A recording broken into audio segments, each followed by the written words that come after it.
who is going to have to pay for these policies?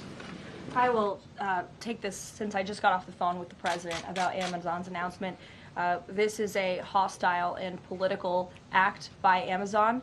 Why didn't Amazon do this when the Biden administration hiked inflation to the highest level in 40 years?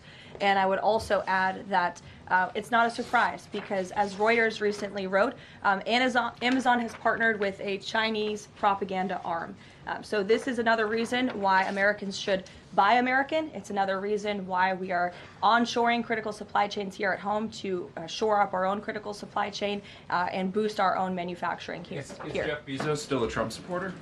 Look, I will not speak to the president's relationships with Jeff Bezos, but I will tell you that this is certainly a hostile and political action by Amazon. And Secretary, if you have anything to add. Yeah, I would also add that the bringing down the terrible Biden inflation has been a priority for the first 100 days of the Trump administration, and President Trump has done a great job of leading that since January 20th.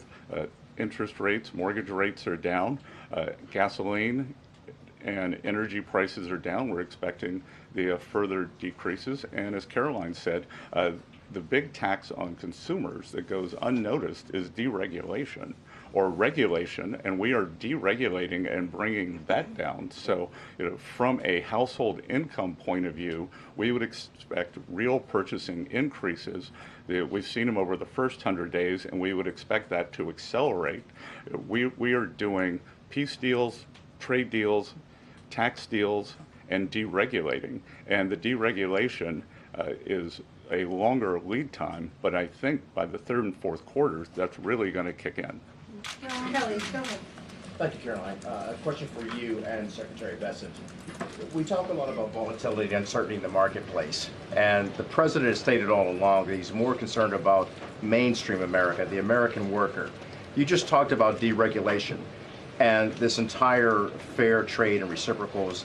What is your message to the American people in terms of letting them get through this disturbance and the outcome being greater and a greater good for the American worker, the American people, the American families? I would say trust in President Trump.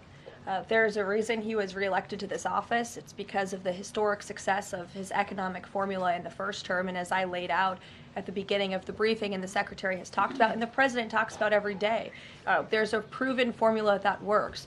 Massive deregulation, energy independence, and tax cuts, which are coming. And the Secretary is working very hard on that with our counterparts on Capitol Hill. If you want to talk about that, that's a huge deal to put more money back into the pockets of hardworking Americans. As for the fair trade deals the president is trying to negotiate, he's not just righting the wrong of the mess that he inherited from the past 4 years of the Biden administration. This is a mess that has been created for the past 4 decades that has sold out the middle class, that has moved jobs overseas. You think about our heartland, middle America, what towns used to look like, what they look like today. President Trump wants to restore the golden age, and it's a process to do that. And that process is underway, but he's put together a fantastic trade team. Secretary Bessent, Secretary Lutnick, Jamieson Greer, all working incredibly hard on this effort 24/7. But tax cuts are coming, and that's key. And Mr. Secretary, why don't you talk a little bit about that? Yeah, so it's really a three-legged stool in the economic policy. It's trade, it's tax, and it's deregulation. So we are in the midst of addressing, as Caroline said, these long-term trade imbalances. The tax bill is going much better than I would have thought when I took office on January 28th, and that's through President Trump's leadership. That Speaker Johnson, Leader Thune are united. Speaker Johnson, we had a very good meeting yesterday with somebody called the Big Six, NEC Director Kevin Hassett, myself, Speaker Johnson, Leader Thune, Committee Chairman Jason Smith, and Senator Crapo. And the tax bill is moving forward. It is going to give permanence to the 2017 Tax Cuts and Job Act, which will, back to the question on certainty, it will give American business certainty, it will give American people certainty, and then President Trump is also adding the things for working Americans that is talked about earlier, no tax on tips, no tax overtime, no tax on Social Security, making auto payments deductible. So that will substantially address the affordability crisis. And the other thing that I would note, and back to data, is that the Vanguard, one of the largest money management firms in America, said that over the past 100 days, 97% of Americans haven't done a trade, and in fact, individual investors have held tight while institutional investors have panicked. So individual investors trust, investors trust President Trump. Megan, in the back. Can you detail for us exactly what we should expect as far as relief on the auto tariffs front? And then further, Mr. Secretary, should we expect other industries to also get relief the way we've now seen for auto and tech as well? I'm not going to go into the details of the auto tariff relief, but I can tell you that it will go substantially toward reshoring American auto manufacturing. And again, the goal here is to bring back the high quality industrial jobs to the U.S. President Trump is interested in the jobs of the future, not the jobs of the past. We don't need to necessarily have a booming textile industry like where I grew up again, but we do want to have precision manufacturing and bring that back. And another important, very important function of this that does not get talked about enough is national security.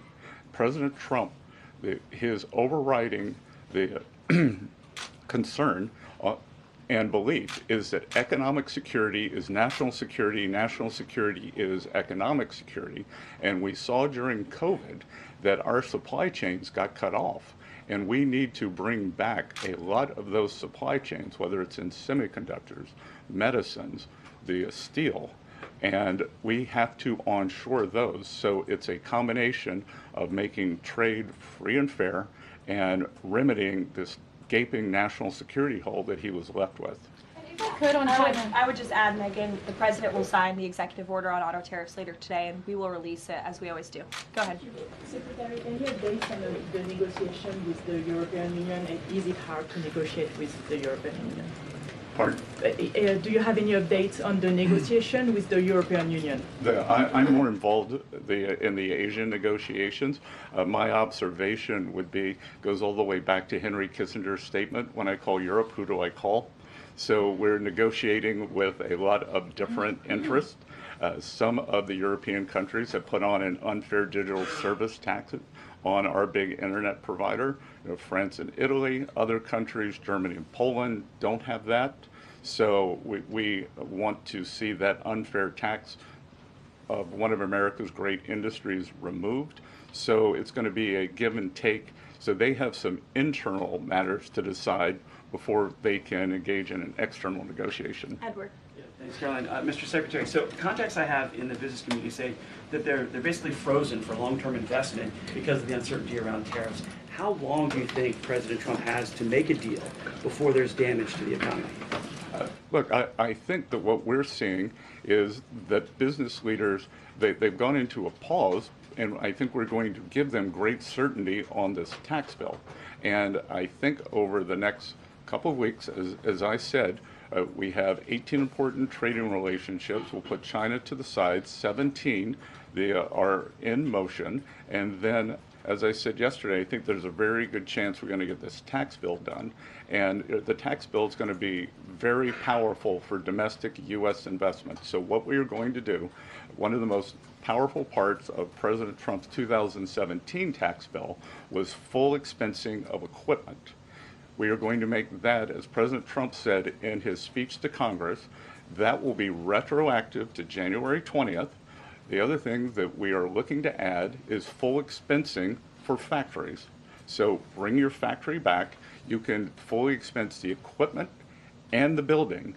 We will couple that with deregulation, cheap energy, and regulatory certainty, and that will continue to make the U.S. the greatest destination for domestic and foreign investment. And the president, well, if I could follow, just the president said that world leaders would like to meet with him in Rome, in Vatican City, about trade. Other than President Zelensky, who did the president meet with and about trade, and when could we get some of those deals? The president met with President Zelensky, as you know, which we talked about, and the president continues to be engaged with his fellow fellow leaders around the world in the European Union. You've seen many of them visit the White House. I want to harp on, in closing, the point the Secretary just made. On the campaign trail, the president promised the American public that he was going to make America the best country in the world to do business again. The lowest taxes, lowest regulation, lowest energy costs of anywhere in the world. And if you do business in the United States, you won't pay a tariff, you won't pay a price. That's not just good for companies around the world, but it's good for the American worker.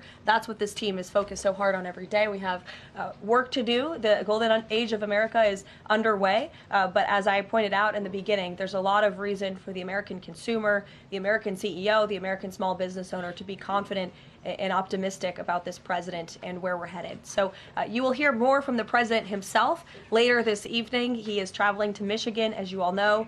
He'll make a stop at the Air Force Base with Governor Whitmer, and then we will head to a rally tonight where you'll hear more from him directly. So we'll see you in Michigan. Thank you, guys. Thank you.